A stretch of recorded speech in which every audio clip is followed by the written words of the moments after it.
നടി ആക്രമിക്കപ്പെട്ട സംഭവവുമായി ബന്ധപ്പെട്ട് ഗായിക റിമി ടോമിയെ പോലീസ് ചോദ്യം ചെയ്തു. ദിലീപുമായുള്ള സാമ്പത്തിക ഇടപാടുകൾ സംബന്ധിച്ചും ഫോൺ വിളികൾ സംബന്ധിച്ചുമാണ് അന്വേഷണ സംഘം ചോദിച്ചറിഞ്ഞത്.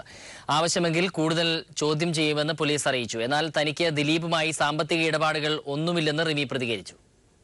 അന്വേഷണ സംഘത്തിലംഗമായ പെരുമ്പാവൂർ സിഐ ബൈജു കെ പൗലോസ് ഫോൺ മുഖേനയാണ് റിമിയുടെ മൊഴിയെടുത്തത്. ദിലീപ്, കാവ്യ എന്നിവരുമായി തുടർച്ചയായുള്ള ഫോൺ സംഭാഷണങ്ങൾ, ദിലീപുമായുള്ള സാമ്പത്തിക ഇടപാടുകൾ എന്നിവ സംബന്ധിച്ചാണ് റിമിയോട് പോലീസ് ചോദിച്ചറിഞ്ഞത്. നടി ആക്രമിക്കപ്പെട്ട സംഭവം ആരിൽ നിന്നാണ് റിമി അറിഞ്ഞതെന്നും പോലീസ് ആരാഞ്ഞു. വിദേശ പര്യടനത്തിനിടെ ഉണ്ടായ സംഭവവികാസങ്ങളും റിമിയോട് പോലീസ് ചോദിച്ചറിഞ്ഞു. 2 അമേരിക്കൻ പര്യടനങ്ങളിൽ ദിലീപിന്റെ സംഘത്തിൽ റിമിയും ഉൾപ്പെട്ടിരുന്നു. നടി ആക്രമിക്കപ്പെട്ട സംഭവത്തിൽ പൾസർ സുനിയെ പ്രതിയാക്കി കുറ്റപത്രം നൽകിയ ശേഷം 2017 ഏപ്രിലായിരുന്നു ഒടുവിലത്തെ US പര്യടനം. പര്യടനത്തിനിടയിലെ ദിലീപിന്റെയും കാവ്യയുടെയും പെരുമാറ്റം, സംഭാഷണങ്ങൾ എന്നിവ സംബന്ധിച്ചായിരുന്നു അന്വേഷണ സംഘത്തിന് അറിയേണ്ടിയിരുന്നത്.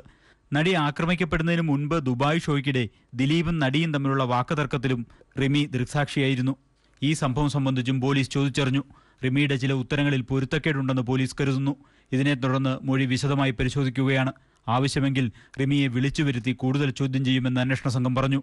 എന്നാൽ താനും ദിലീപുമായി യാതൊരു സാമ്പത്തിക ഇടപാടുകളുമില്ലെന്നും തന്നെക്കുറിച്ച് പ്രചരിക്കുന്ന വാർത്തകൾ അടിസ്ഥാനരഹിതമാണെന്നും റിമി പ്രതികരിച്ചു. ഒരു സാമ്പത്തിക ഇടപാട് കഴിഞ്ഞ ദിവസങ്ങളായിട്ട് സോഷ്യൽ മീഡിയയിൽ കംപ്ലീറ്റ് എന്റെ അക്കൗണ്ടിലോട്ട് കോടികൾ വന്നിട്ടുണ്ടെന്നൊക്കെ പറഞ്ഞപ്പോ ഞാൻ അത്ഭുതപ്പെട്ടു. കാരണം എന്തെങ്കിലും ഉണ്ടെങ്കിൽ ഈ 2 വർഷം മുമ്പ് ഇൻകം ടാക്സ് ഉദ്യോഗസ്ഥർ വന്നപ്പോ അവർക്ക് കണ്ടുപിടിക്കായിരുന്നു.